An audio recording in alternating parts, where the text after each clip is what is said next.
ఆదిదేవుడు భద్రగిరి శిఖరవాసుడు సీతామనోహరుడు శ్రీరామచంద్రుడు.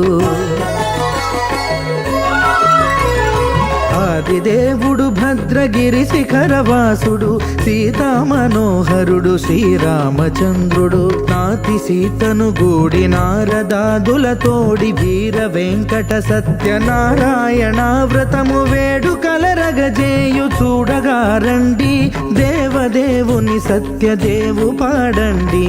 ఆదిదేవుడు భద్రగిరి శిఖరవాసుడు సీతామనోహరుడు శ్రీరామచంద్రుడు.